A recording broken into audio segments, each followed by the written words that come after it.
Buenos días a todos. Qué linda nuestra alabanza, qué lindo es pensar que casi nosotros hemos naturalizado la presencia de Dios en nuestra vida y el amor de Dios en nuestra vida. Y qué lindo pensar en su fidelidad, porque de eso habla este libro, de un Dios fiel, de un Dios que se hace presente, en un Dios que modifica la historia. Para los que no tuvieron oportunidad de leerlo, simplemente 2 palabras, es un libro que se sitúa en el Imperio Persa, aproximadamente 500 años antes de Cristo, donde se relata, en un libro muy corto, la historia de un rey, Asuero en hebreo, Jerjes en griego, que gobernaba, ¿no?, este gran imperio persa, y se narra, entre varios hechos, el complot de su primer ministro, Amán, para matar a todos los judíos que se encontraban dispersos, que no habían regresado cuando Dios así lo indicó, y que se encontraban en este momento en el imperio persa. Ahí interviene, aparece Mardoqueo, aparece Esther, por supuesto que para nosotros aparece Dios, modificando la historia y liberando al pueblo judío en lo que se conoce como la fiesta de Purim. Eso es más o menos la historia del libro. ¿Qué pasa? Cuando el ruso me pide, claro, le digo, por supuesto, yo quiero el capítulo 4. Claro, porque ahí empieza a hacerse visible la fidelidad de Dios, empieza a hacerse visible, ¿no?, la fidelidad de Dios. Y segundo, porque yo este libro lo he dado en la escuelita dominical y el único versículo que me acordaba de memoria era el 4:14, entonces yo quiero el 4. No, me dice, vas a tener el 1. Pero el 1 habla de crisis. Y sigue la crisis en el 2 y sigue la crisis en el 3. Yo quiero el 4. Bueno, vas a tener el 4, pero también el 1. Así que nos toca el 1, que es una historia de crisis. Este libro, digamos, esta reflexión ha sido construida. Primero por mi ayudante que está acá, Marcelo, que el jueves le digo, vos no me dijiste a mí que había 3 versiones de este libro, y yo solo sé una versión. Él me dio algunas respuestas, me ayudó con el contexto histórico como lo hizo el domingo pasado, y después yo, como es un libro que si se lee así, como incómodo de leer, tanta violencia, ¿no?, fui preguntándole, primero le pregunté a Nico, y le pregunté sobre la introducción, y le digo, hijo, ¿vos entendés? No entiendo nada. Bueno, entonces le digo, como yo ya me pongo nerviosa, me dice, tranquilízate, estábamos desayunando, te lo leo de nuevo, sí, por ahí va más. Después le pregunto a Valentina y me da otra perspectiva. Y por supuesto Ricardo, ¡pah!, el palo final para repensar las cosas, por supuesto terminó acudiendo, ya saben a quién, corriendo ayer a la casa de mi madre. Por favor, decime algo. Empezamos con el capítulo 1. Previo a eso, yo les cuento que hay 3 cosas. El Leo la otra vez me dice, ¿por qué no me decís 7 u 8 cosas de cómo empezar a leer un libro de la Biblia? Le digo, sí, le digo, ¿cómo no? Empecé a pensar en eso, venía preparando eso para dárselo a los jóvenes en algún momento, y digo, bueno, voy a tomar 3 aspectos que a mí me han servido para estudiar este libro y que quizás les sirvan a otros o quizás haga más fructífera la lectura. El primer aspecto es una metáfora que viene de la filosofía, que después la toman biblistas, entre ellos un biblista latinoamericano que dice, para enfrentar un texto siempre hay 2 orillas, ¿no? La primera orilla o el primer horizonte es el trasfondo histórico y social en el que el texto fue escrito, en Susa, en Persia, con un lenguaje diferente, con características culturales diferentes, con paradigmas que ellos ni siquiera los tenían en su mente, ¿no? Y la segunda orilla es cuando nos acercamos al texto desde nuestra realidad, con nuestras perspectivas y con nuestras miradas en el sentido de la actualidad, ¿no? En el sentido del lenguaje, de los paradigmas y demás. Y vamos a tratar de saltar de una orilla a la otra para buscar el mensaje evangélico de la manera más fiel posible. Segunda herramienta. Esto viene también de la filosofía. Walter Benjamin dice, cuando se lee un texto hay que leerlo en el anverso y en el reverso. En el anverso es todo lo explícito, lo que vamos a leer, lo que vamos a encontrar. Y en el reverso están las ausencias, ¿no? Esos personajes fugaces que parece que no dicen nada, pero están. Está la historia, como Marcelo nos trajo, para acompañar esa interpretación. Todo eso está en el reverso del texto. Y en este libro es importante, porque como hemos repetido ya hace varios domingos, como para generar algún interés, el protagonista de toda la Biblia, que es Dios, no se menciona. Entonces, esa ausencia, dice Paul Tripp, es la razón, para él, es la razón de ser por la cual el libro de Esther está en el canon bíblico. Porque lo que hace es confrontarnos permanentemente con esa realidad, con esos momentos en nosotros, que nosotros sentimos que nuestro Dios se encontraba ausente. Entonces, desde ese vacío, ¡bum!, el trampolín, ¿no? Para empezar a pensar. Y la tercera herramienta que nos ayuda mucho, que es para todos los mensajes, es que la Biblia es palabra viva. No importa en qué contexto. Dice Seferino Croato, la Biblia no es un depósito cerrado que ya dijo todo, es texto que dice en presente. La tensión que se produce entre un texto fijado en un horizonte cultural que ya no es el nuestro y el ser palabra viva que nos hable hoy y transforme nuestra vida se resuelve con una relectura fecunda, guiada por el Espíritu, que es el desafío al que nos enfrentamos hoy. Con esas herramientas vamos a leer el primer capítulo del libro de Esther. Uso lenguaje actual, el texto hebreo.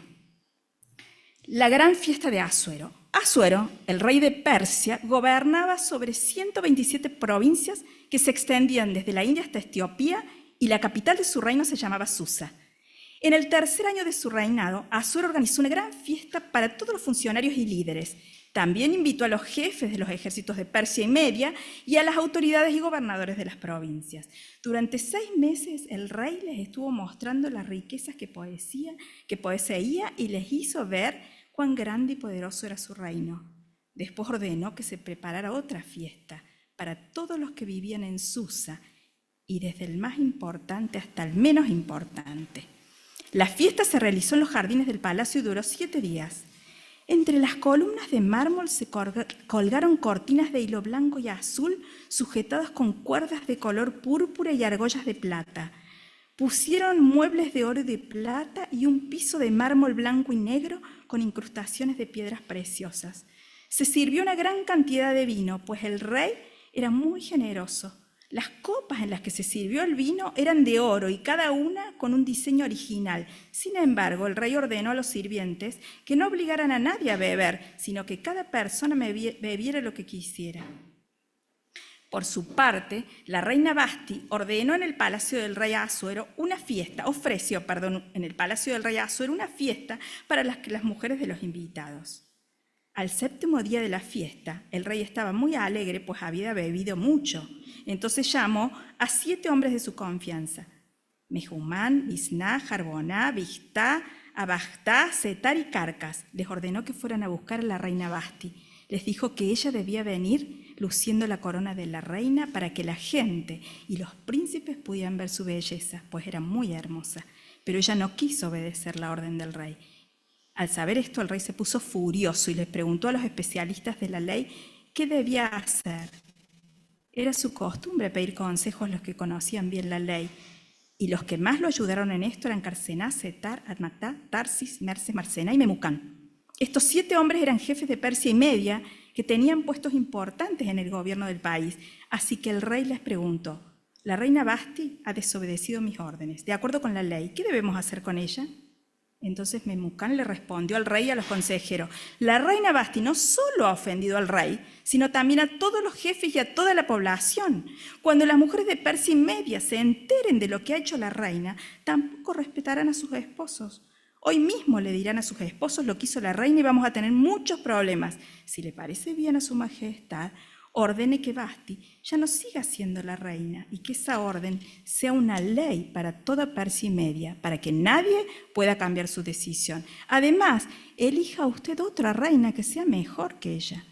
Cuando se conozca la orden de su majestad en todo este reino, todas las mujeres respetarán a sus esposos, sean ricos o pobres. Al rey y a todos los consejeros les agradó este consejo. Entonces el rey envió cartas a todas las provincias del país. Las cartas fueron escritas en el idioma de cada provincia y dejaban en claro que el esposo era el jefe de la familia y en la casa se debía hablar su idioma. Quiero el 4. Lo primero que vemos son 3 banquetes importantes, ¿no? Cerramos los ojos y vemos, le preguntaba a Miriam, amiga, ¿vos qué ves acá? Opulencia, me dice. El primer banquete se ve esto, ¿no? 6 meses de esta reunión, ¿no? 6 meses. Cintas ajustadas con argollas de plata, muebles de oro y de plata, algo que yo nunca vi, muebles de oro y de plata, pisos de mármol blanco y negro con incrustaciones de piedras preciosas, copas de diseño, cada comensal tenía una copa diseñada, gran cantidad de comida, como dice Nico, barra libre, barra libre. Una fiesta y una exhibición de riqueza casi inimaginables para nosotros hoy, ¿no? ¿Quiénes eran los invitados? Los jefes del ejército, los gobernantes y las personas más importantes del imperio. Un segundo banquete, los últimos 7 días, para todo el pueblo de Susa, que vengan todos, en los jardines del rey. Y un tercer banquete nos menciona la reina Basti con todas las invitadas mujeres, al parecer las esposas de todos estos hombres que durante 6 meses estaban reunidos allí. En este último día, en este 7º día, Asuero le pide a todos sus ayudantes, que son los primeros 7 que menciona, que eran los que cuidaban el harén, le dice: tráela a la reina, que se ponga la corona y que se pasee por la fiesta, para que todos puedan ver lo hermosa que ella es. Aparentemente esto era una práctica habitual. Las mujeres hacían esto, de mostrarse engalanadas con coronas y demás. Pero la reina le dice: no voy.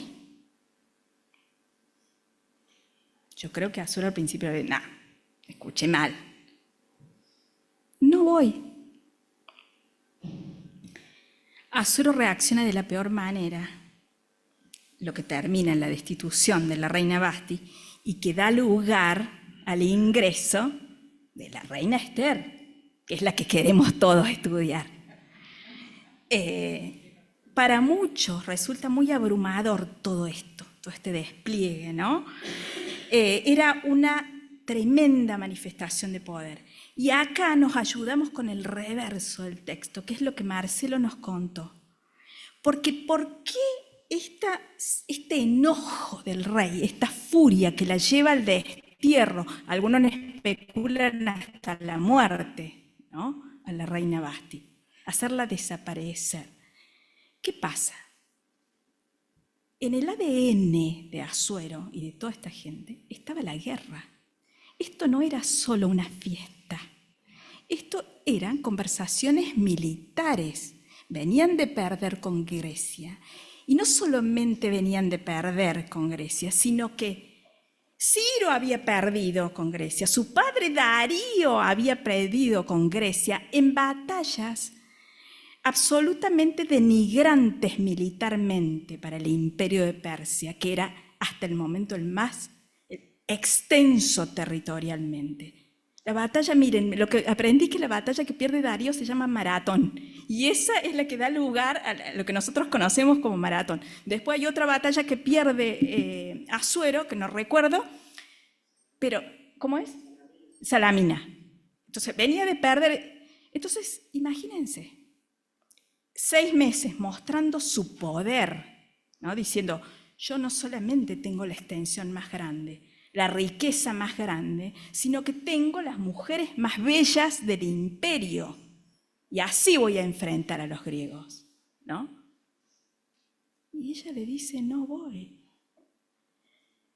Entonces, cobra otra entidad la negativa, ¿no?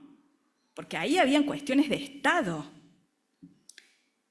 Entonces, a la luz de este contexto, de este reverso, el no de Basti no es cualquier negativa. Y me puse a pensar, casi, no voy a decir cómo, pero me puse a pensar y digo, qué paradójico, ¿no? Que un imperio con semejante fortaleza se ve amenazado por el no de una mujer. Aún lo que parece indestructible se derrumba. Y ahí me acuerdo, salto a mi orilla y me acuerdo en un libro que leí hace poco de educación, de otra cosa nada que ver, que la autora decía, qué bárbaro, nos encontramos nosotros pensando que estamos en la cima del mundo. La inteligencia artificial habla por nosotros, todo se puede, la medicina está en niveles inimaginables y sin embargo, un virus del cual todavía no conocemos el origen nos encierra en 2 años y nos deja 6 millones de muertos. En la realidad de hoy, un mosquito nos altera la existencia. Un mosquito. Asuero tenía su ancla, su sentido de la vida, puesto en el poder, en la riqueza, en sus ejércitos, y la voz de una mujer lo pone en jaque. Me traslado a mi vida, a mi corazón, y digo, ¿dónde está el ancla de mi vida? ¿Qué es lo que me hace fuerte? ¿Quién es mi refugio? ¿Estoy encandilada con el imperio persa? ¿Tengo conciencia de mi finitud y de la fragilidad de todo lo que como hombres construimos? Y me viene a la mente el Salmo 90. Enséñanos a contar nuestros días, que traigamos al corazón sabiduría. Enséñanos a pensar cómo vivir para que nuestra mente se llene de sabiduría. Seguimos con el texto. Asuero, no, esta señora a mí no me va a poner en ridículo. Y llama a sus consejeros, a los hombres que más sabían. Esta situación empieza como a dar miedo, porque Asuero tenía un poder terrenal absoluto.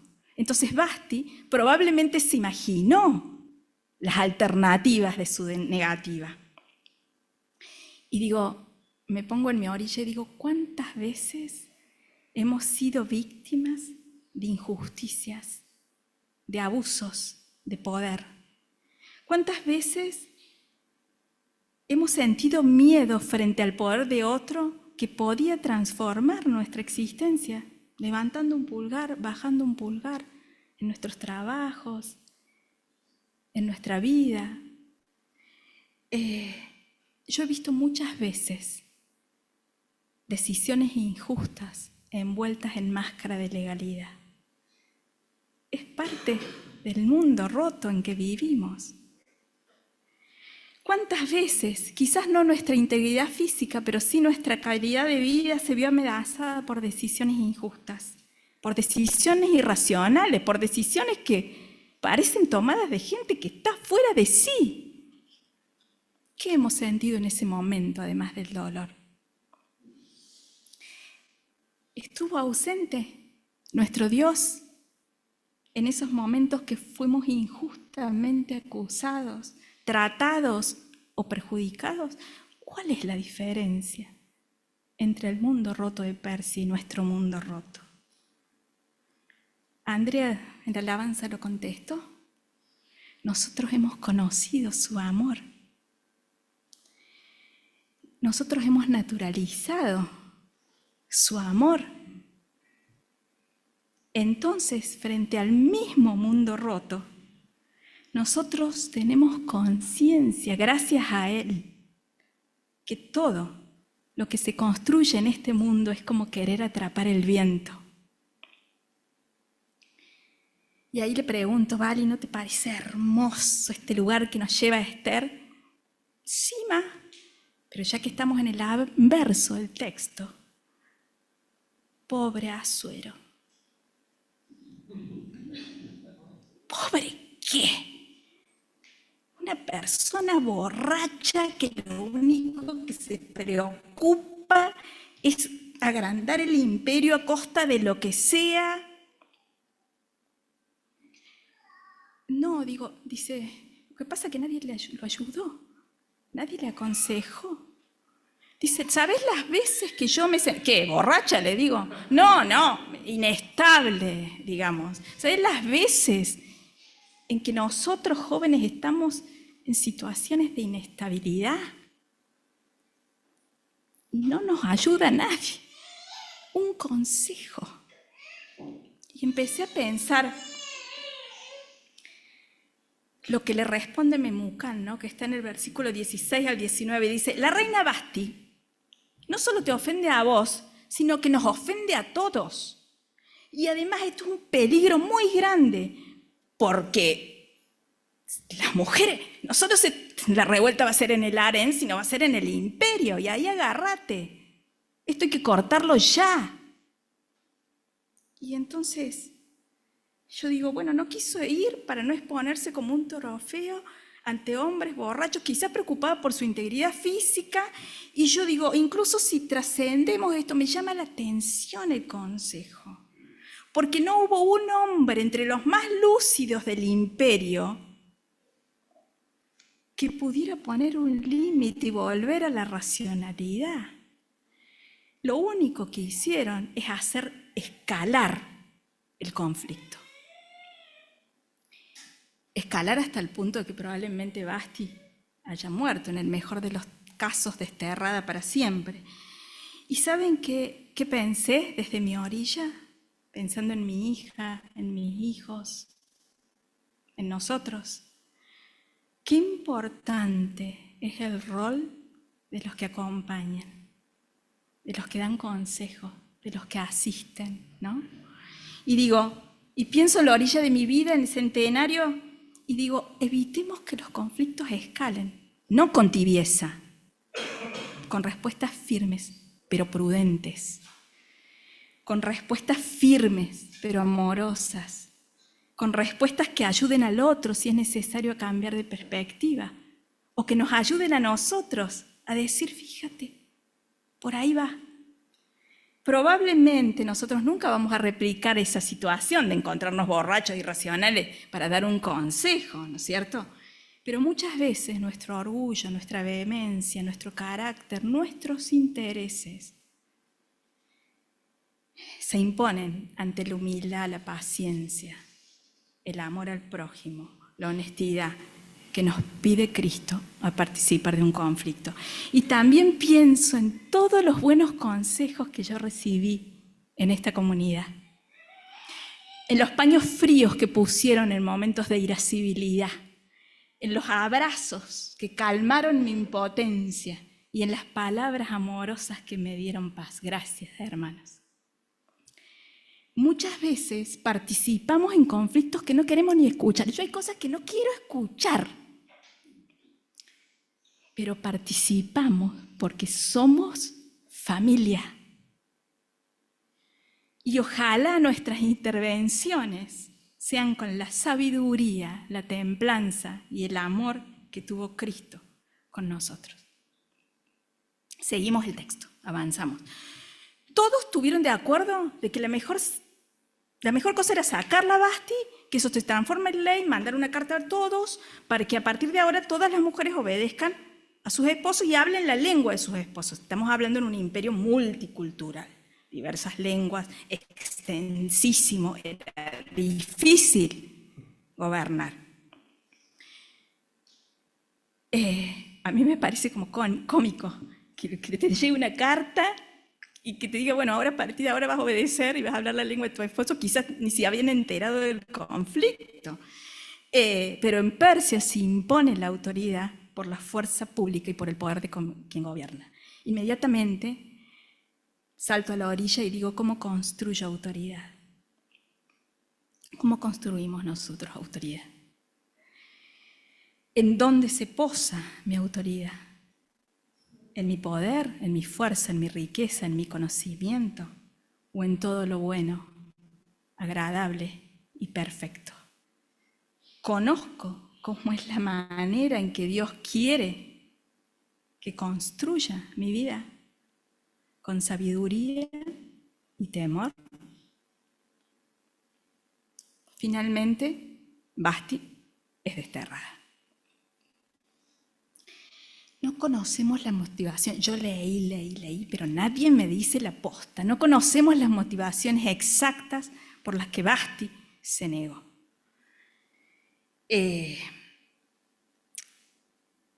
Sin pretender olvidar el contexto en que se vivía, que es absolutamente alejado a las conquistas en derechos humanos que hoy conocemos, ¿no es cierto? Creo que todos estaríamos de acuerdo que a Basti le pudo preocupar su integridad física, su dignidad.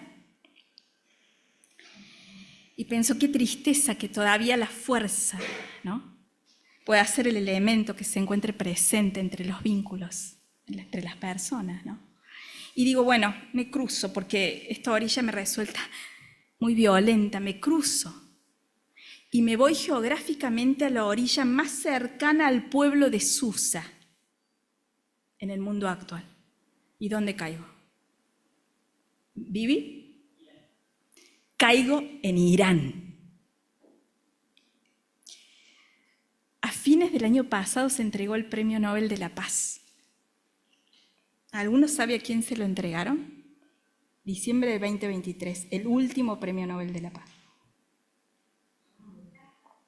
Andrea, la galardonada fue Nargis Mohammadi, periodista iraní de 51 años, presa, condenada a 35 años de prisión y a 154 latigazos, por, entre otras cosas, haberse opuesto por estar manifestando para recordar la muerte del 2022 de la mujer que en la plaza pública fue arrestada y apaleada por la policía por no querer usar el velo. Diciembre 2023. Cuando le entregaron, simbólicamente, ¿no es cierto?, ella está presa, cuando se hizo la ceremonia dijeron, fue galardonada por su combate contra la opresión de las mujeres en Irán y su lucha por promover los derechos humanos y la libertad. ¿Quiénes son las Basti de hoy? No hace falta ir a Irán. Las mujeres oprimidas, víctimas de violencia, están en la tapa de los diarios todos los días, todas las semanas, en Argentina y en el resto del mundo. Seguramente cada uno de nosotros conoce a alguien que está oprimida. ¿Alguna mujer? Seguramente conocemos. ¿Podemos hacer algo? Pienso, si Basti no murió, como algunos especulan, ¿habrá encontrado algún refugio? ¿Alguien la habrá ayudado? le habrán dado abrigo, habrá recibido alguna palabra de algún judío o de alguien de esperanza. Qué importante que es acercar una palabra de esperanza, orientar con alguna alternativa posible, dar refugio, cuidar, asistir, acompañar, presentar a Cristo, que es nuestra esperanza. Qué importante que es generar espacios de diálogo, lugares confiables. Qué importante que son las reuniones de mujeres, las de los lunes, las mensuales, que hace tantos años la Iglesia del Centenario sostiene. Porque muchas veces allí surgen conflictos que tienen que ver, no con violencia, pero sí con nuestra vida cotidiana, con angustias, con dolores, ¿no? Qué importante sostener estos espacios.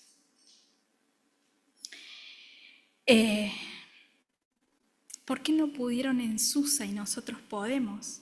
Lo contestó Andrea. Son las mismas situaciones, pero nosotros podemos porque es el amor de Dios que vive en nosotros el que puede.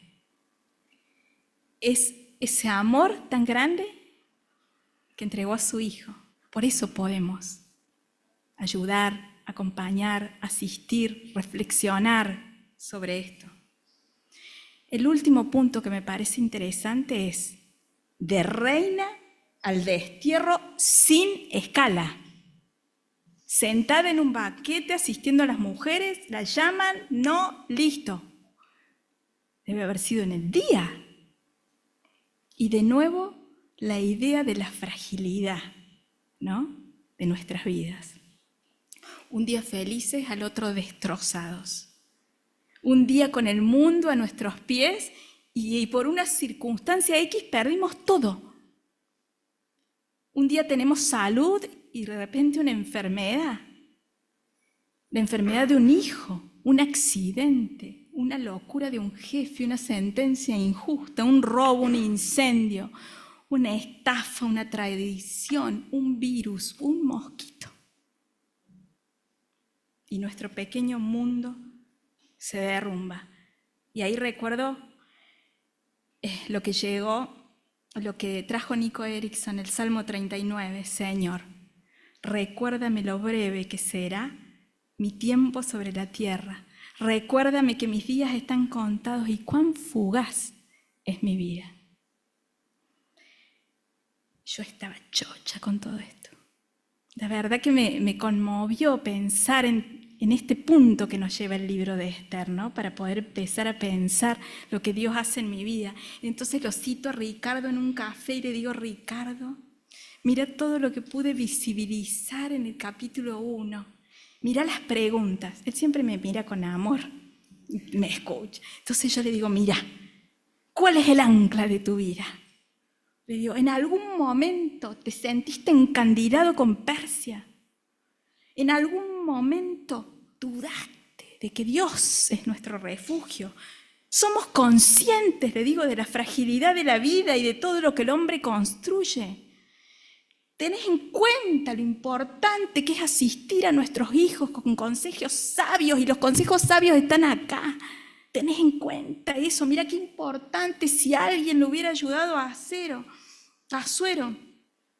¿En base a qué criterios construyo mi autoridad?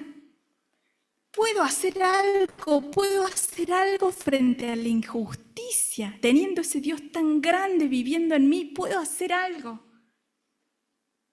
Toma el cafecito. Me sigue mirando con amor y me dice, muy romántico. ¿Romántico? ¿Sabes la cantidad de veces que escuché esto, Ana? ¿Sabes la cantidad de domingos? Gracias al Señor, Él viene de una familia cristiana, como tantos nosotros. ¿Cuántas veces hemos leído este libro? Y la Biblia, ¿cuántas veces hemos escuchado esto? Bueno, le digo, lo que pasa es que a mí me tocó el 1, a partir del 4 ya vamos a empezar a ver cómo ese Dios aparece y transforma la historia y libera al pueblo, y que eso es nada más que el eslabón para hacernos sentir cómo llega Cristo para liberar mi vida, pero eso viene ya ahora. Yo conozco la historia. Y entonces, ¿qué hago con mi vida cuando todo se derrumba? ¿Qué hago cuando siento que todos están escuchando la voz de Dios y yo no escucho nada? Cuando percibo que Dios se acuerda de todos menos de mí. Y además que es injusto lo que estoy viviendo. ¿Sabes qué hago yo? Me dice. Conociendo todo esto, caigo de rodillas, me humillo ante su soberanía y le ruego que se presente, que se haga visible en mi destierro.